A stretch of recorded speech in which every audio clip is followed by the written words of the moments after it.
Hey guys, let's get more news about Warriors, but first, don't forget to subscribe to the channel and leave a like. Warriors get bad news on Steph Curry's injury, no Superman in Game 5. The Golden State Warriors may not have Stephen Curry to save them from the brink of elimination. The two-time NBA MVP is not expected to play in Wednesday's Game 5 against the Minnesota Timberwolves, he told Anscape's Mark J. Spears on Monday. Even if I wanted to be Superman, I couldn't, said Curry, who is nursing a grade 1 left hamstring strain. Curry has not played since injuring his hamstring in the second quarter of Game 1 on May 6.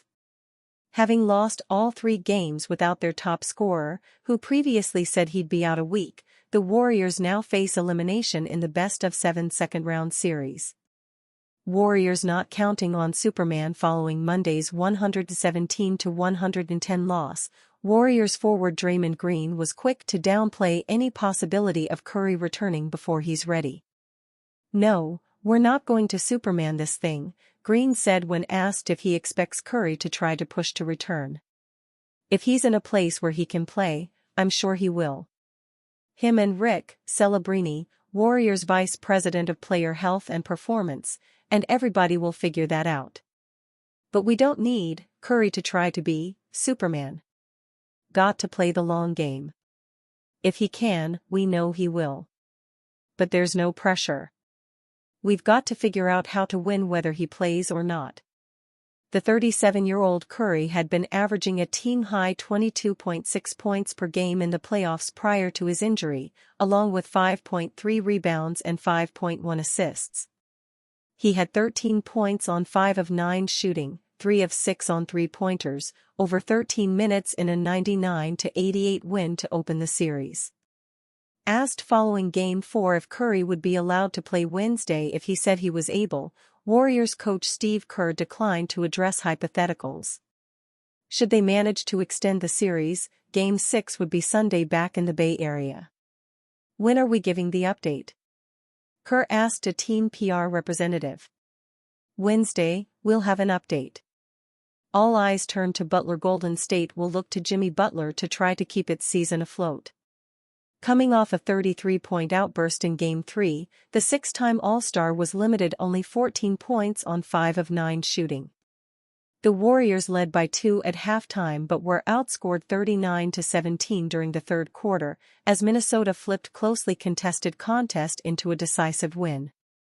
"We obviously need him shooting the ball," Green said, adding that Butler had been feeling ill. "But their defense, they were collapsing on him today. So, we tried to pick up that slack." Butler, who earned the nickname Playoff Jimmy for his postseason heroics with the Miami Heat, is averaging 21 points, 7.8 rebounds, and 5.5 assists against Minnesota. Draft lottery gives Warriors last laugh on failed Lauri Markkanen trade talks. While the Golden State Warriors had no part in Monday's NBA draft lottery, there was no shortage of drama in perhaps the most shocking result in recent memory. Yet as the Dallas Mavericks celebrate claiming the number 1 pick despite having just a 1.8% chance, it's a different story for some teams who spent their entire season hoping for a far better result than what they got. One of those is the Utah Jazz, who had the worst record of any team this season, and subsequently entered with the equal best lottery odds alongside the Washington Wizards and Charlotte Hornets. But instead of getting the first pick or even a top 3 selection, the Jazz were forced to settle for 5th in a nightmare result according to Michael Sines of the J Notes.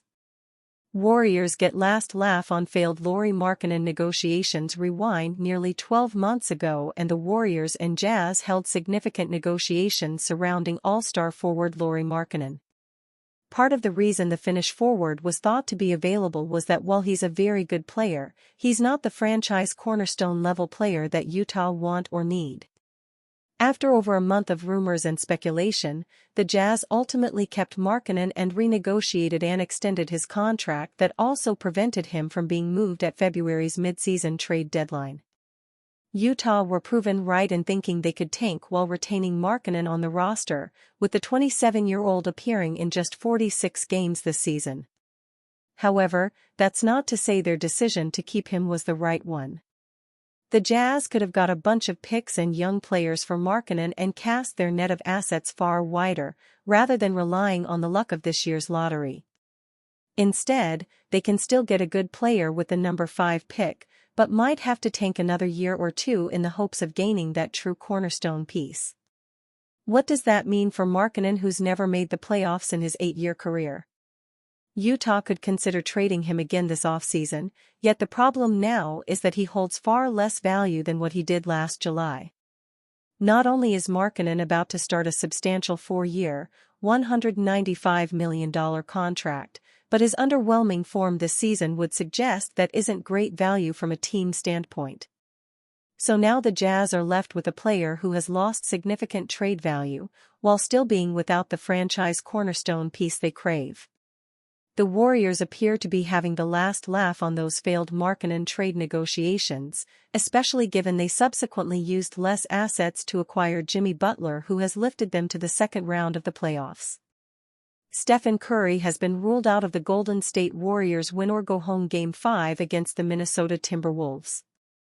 The May 14th contest will be the 4th game Curry has missed. He is dealing with a grade 1 hamstring strain. The Athletic's Anthony Slater broke the news on X, formerly known as Twitter. Steph Curry is out tomorrow for Game 5 in Minnesota, Slater reported. The Warriors officially face elimination without their star guard.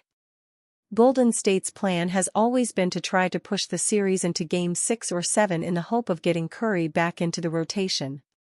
Without their superstar guard, the Warriors need Jimmy Butler to step up and produce at the level we saw from him during the Miami Heat's run to the 2023 NBA Finals.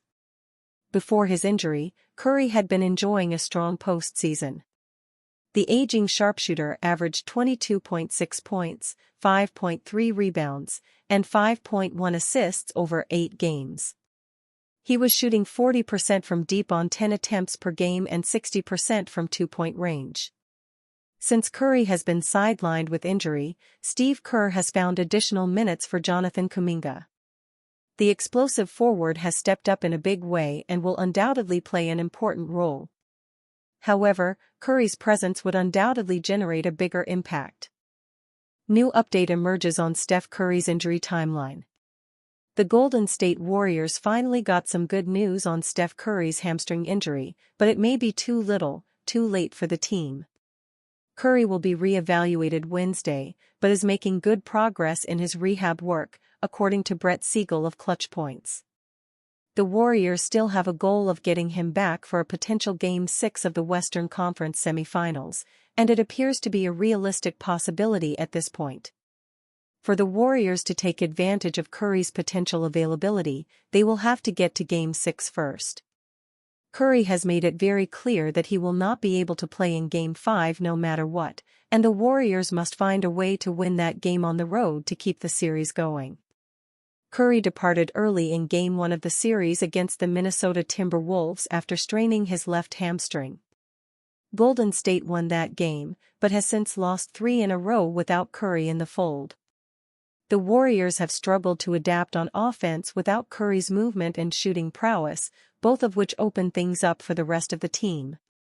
That could be an issue if he is still hobbled in any way for Game 6, but no matter what, the Warriors have to find a way to get there first.